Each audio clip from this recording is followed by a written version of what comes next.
America ने भारत का नाम करेंसी मैनिपुलेटर की लिस्ट में शामिल कर दिया है। वैसे ये पहली बार नहीं है कि ऐसा हुआ हो। 2018 तक 3 बार अमेरिका भारत को इस लिस्ट में शामिल कर चुका है। 2019 में जो सूची आई थी उसमें भारत का नाम नहीं था, लेकिन अब फिर जो सूची आई है उसमें भारत का नाम शामिल किया गया है और इसमें चीन और ताइवान जैसे 10 और देश हैं जिनको करेंसी मैनिपुलेटर की लिस्ट में शामिल किया गया है।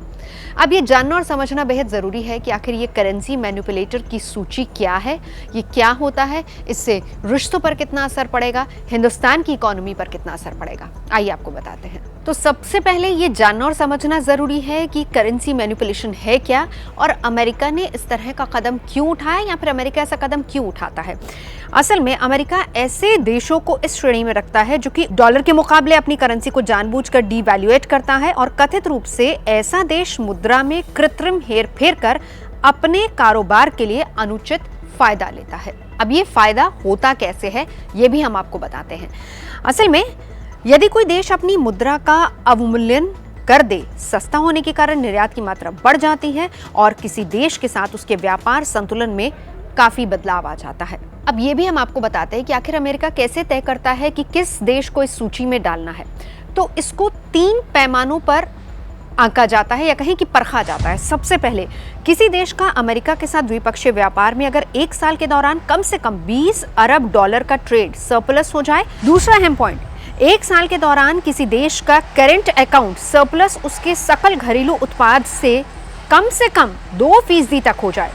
और तीसरा सबसे अहम और सबसे इंपॉर्टेंट पॉइंट है, किसी देश के द्वारा 1 साल के भीतर विदेशी मुद्रा की खरीद उसके जीडीपी का कम से कम 2% हो जाए। तो ऐसे 3 पॉइंट्स हैं जिसके आधार पर अमेरिका ये डिसाइड करता है कि किस मुल्क को यानी कि किस देश को इस लिस्ट में डालना है। अब इसका दोनों देशों के रिश्तों पर क्या असर पड़ेगा ये भी आपको बता देते हैं।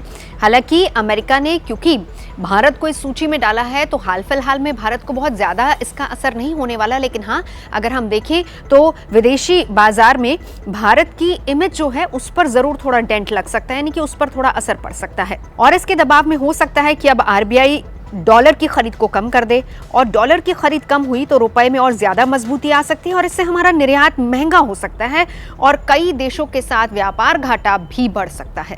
अब अमेरिका ने इस पर खास जोर दिया है और सवाल उठाए हैं कि आरबीआई डॉलर की बहुत ज्यादा खरीद कर रहा है। ये भी बताएं कि रिजर्व बैंक द्वारा डॉलर की ज्यादा खरीद करने से हमारे देश के विदेशी मुद्रा भंडार में इस वित्त वर्ष में ही करीब 100 अरब डॉलर की बढ़त हुई है।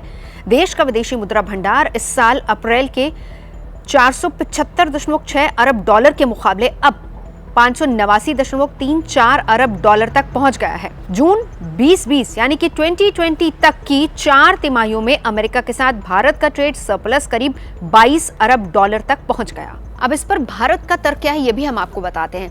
आरबीआई के गवर्नर शशिकांत दास ने सीधे तौर पर कहा है कि अमेरिका को किसी भी देश को इस सूची में डालने से पहले उस देश के मुद्रा भंडार की जरूरत के बारे में विचार करना चाहिए। उन्होंने तो यहां तक संकेत दे दिया कि अमेरिका के ऐसे कदमों से भारत रिजर्व करेंसी के रूप में डॉलर को अपनाने से दूर हो सकता है। इस पर चलते चलते हम आपको जानकारों का तर्क भी बता देते हैं कि आखिर वो क्या कह रहे हैं, क्योंकि भारत को इस सूची में डाला गया है तो जानकारों की राय क्या है वो भी आपको बता देते हैं। उनका ये मानना है कि अब रिजर्व बैंक को डॉलर की खरीद से वास्तव में बचना चाहिए, क्योंकि 500 अरब डॉलर का मुद्रा भंडार ही हमारे 1 साल की आयात जरूरतों के लिए काफी होगा।